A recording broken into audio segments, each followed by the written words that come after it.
Hello everyone, आज है 28 मई और आज इस वीडियो में हम बात करने जा रहे हैं यस बैंक के बारे में। 22 रुपये का शेयर है, 1.5% की गिरावट आई है। एक महीने का अगर आप ग्राफ देखो तो लगातार गिरता नजर आया है।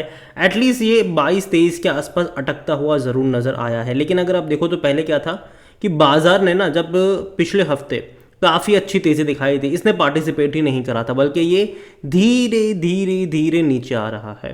तो प्रेशर ज़रूर यहाँ पर देखने को मिल रहा है। कई सारी खबरों का इम्पैक्ट भी यहाँ पर है, कई सारी पॉसिबिलिटीज़ भी यहाँ पर है देखने को मिल रही है कि आने वाले टाइम में क्या होगा। इसका बात करेंगे वीडियो में इसके बारे में। लेकिन उससे पहले अगर आपने अभी तक चैनल को सब्सक्राइब नहीं किया है तो प्लीज़ अभी इसे सब्सक्राइब कर लीजिए, क्योंकि आगे भी बहुत सारे वीडियोज़ हैं जो आपको काफ़ी ज़्यादा हेल्प करेंगे।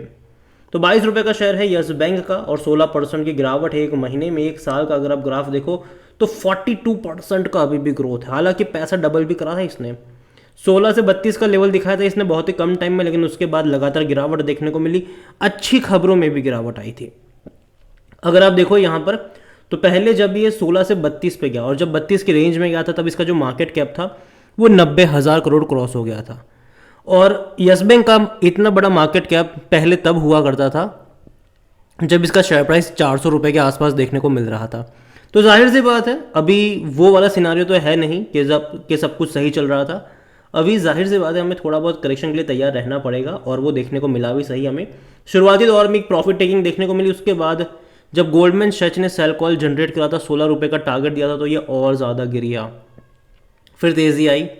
इवन इनके जो लास्ट मार्च क्वार्टर के नंबर थे वो काफ़ी अच्छे आए, और उसके चलते हुआ यूँ कि अगले दिन 4% की तेज़ी आई रिजल्ट्स के अगले दिन। लेकिन उसके बाद क्या हुआ कि फिर उसके अगले दिन जब तेज़ी आ गई, ICICI सिक्योरिटीज ने सेल कॉल जनरेट करा और 20 रुपये का टारगेट दे दिया, वापस गिर गया ये, और अभी भी संभल नहीं पा रहा है। यहाँ पर नेक्स्ट सपोर्ट अगर आप देखो तो कहीं ना कहीं मुझे लगता है कि 20 और 21 रुपये का लेवल है, वहाँ पर एक अच्छा सपोर्ट बन सकता है। और एक स्ट्रॉन्ग सपोर्ट जो है वो 16 रुपये के आसपास देखने को यहाँ पर ज़रूर मिल रहा है। हाल फिलहाल की जो खबर आई है वो RBI से जुड़ी हुई है कि RBI ने ICICI बैंक और यस बैंक के ऊपर जुर्माना ठोका हुआ है यहाँ पर, और कुछ नियम है जिसके इन्होंने पालन नहीं करे हैं। हालांकि अगर मैं कह दूं कि ये जो जुर्माना लगाया गया है वो कोई उतना बड़ा जुर्माना नहीं है, लेकिन हाँ जिस चीज़ों के चलते लगाया है वो इम्पॉर्टेंट है। यहाँ पर अगर आप देखोगे तो ICICI पर जो जुर्माना लगा है वो 1 करोड़ रुपए की पेनल्टी ठोकी गई है यहाँ पर, और कुछ कंप्लायंस है उसका इन्होंने पालन नहीं करा है।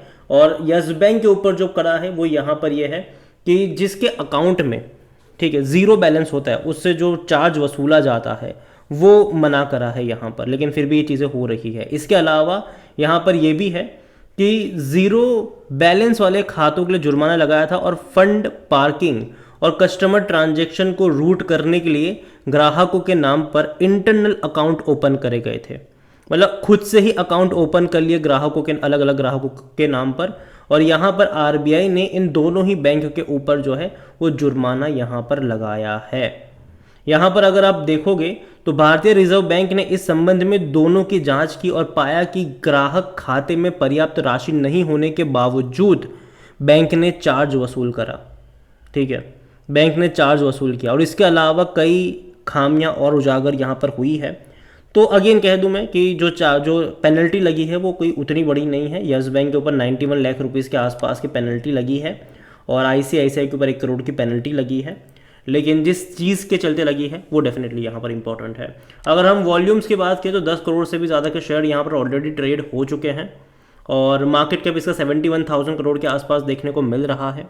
बैंक को लेकर अगर हम देखने की कोशिश करें तो according to Moneycontrol user 100% लोग कह रहे हैं खरीदारी करो, बेचने की बात कोई भी नहीं कर रहा है।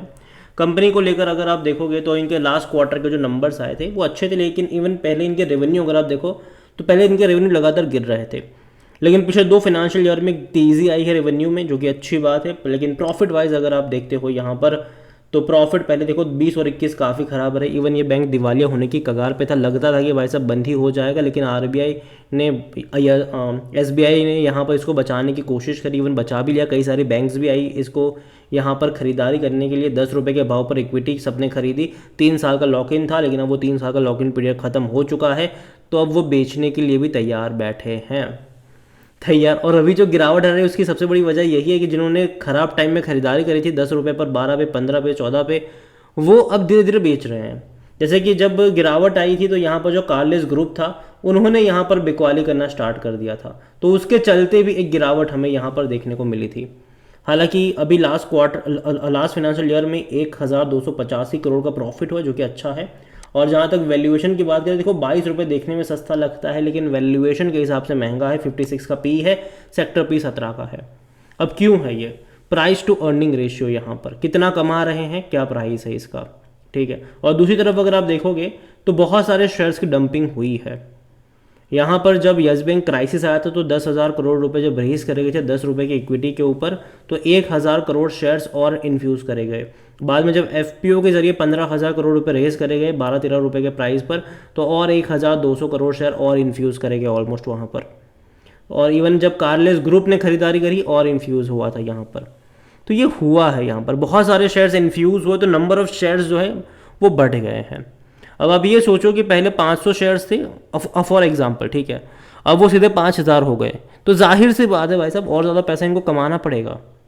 यहाँ पर कोई भी एनालिस्ट खरीदारी करने की बात नहीं कर रहा है। फिनेंशियल्स अगर आप देखोगे इस बैंक के, तो लास्ट क्वार्टर के जो नंबर्स है वो डेफिनेटली अच्छे हैं मेरे हिसाब से, क्योंकि 9,099 करोड़ का रेवेन्यू था। और देखो रेवेन्यू हर क्वार्टर में बढ़ ही रहा है, एक भी क्वार्टर में रेवेन्यू घटा नहीं, ये एक अच्छी बात है। लेकिन profits wise ups and downs आ रहे हैं, जैसे कि किसी को प्रॉफिट मतलब जो प्रॉफिट है किसी क्वार्टर में बढ़ गया, फिर अगले क्वार्टर में घट गया।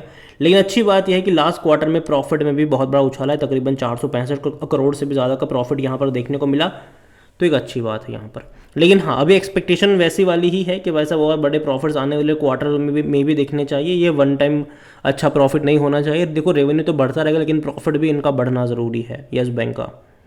तो ये यहाँ पर चीज़ें ज़रूर होने वाली है। और जहाँ तक शेयर होल्डिंग के बारे में देखें तो पूरा खेला जो हो रहा है वो इसी के अंदर हो रहा है। प्रमोटर जो राणा कपूर एंड फैमिली थी वो तो बेच बाज के निकल लिए, 0.18% म्यूचुअल फंड के पास है, 38.12% डोमेस्टिक इंस्टीट्यूशन के पास है। और यहाँ पर अगर आप देखोगे तो एसबीआई सबसे बड़ा शेयर होल्डर है यहाँ पर, और एसबीआई के साथ कई सारी बैंक्स। अब बीच में खबर भी आ रही थी कि एसबीआई यहाँ पर अपना स्टेक बेचना चाह रहे हैं। हालांकि एसबीआई ने बाद में मना करा, लेकिन फिर भी दोबारा खबर आती हुई नजर आई कि एसबीआई और बाकी सारी मतलब एसबीआई कस्टोडियम बनेगा और बाकी लोगों से शेयर्स भी लेगा, मतलब उनको भी एग्री करवाएगा, और बाकी 51% का कुल मिलाकर शेयर किसी एक बड़े प्लेयर को बेचने का प्लान है। लेकिन अगेन मैं कहूँगा कि ऐसा होने वाला नहीं वाला है।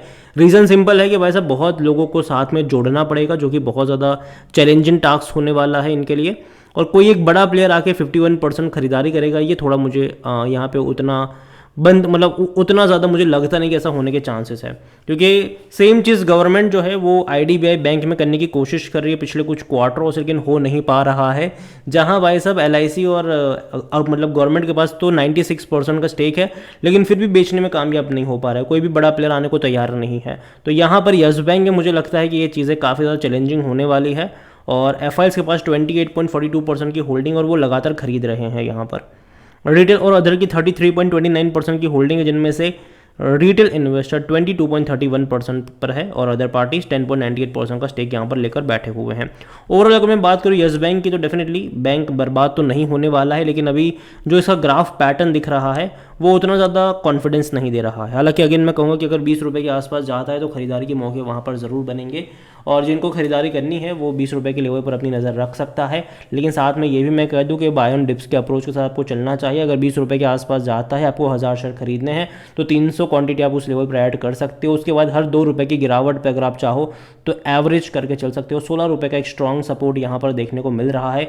एक इनिशियल सपोर्ट जो है वो 20 रुपये का है, जो कि मेरे हिसाब से इंटैक्ट रहना चाहिए। अगेन ये मेरा पर्सनल ओपिनियन है, कोई भी इन्वेस्टमेंट एडवाइस नहीं है। ये वीडियो को यहीं पे एंड करूंगा। पसंद आया हो तो लाइक करो, शेयर करो, चैनल पर अगर पहली बार है तो प्लीज़ सब्सक्राइब करें। और यस बैंक के बारे में आप क्या सोचते हैं वो भी आप मुझे कमेंट में लिख के बता सकते हैं। Thank you.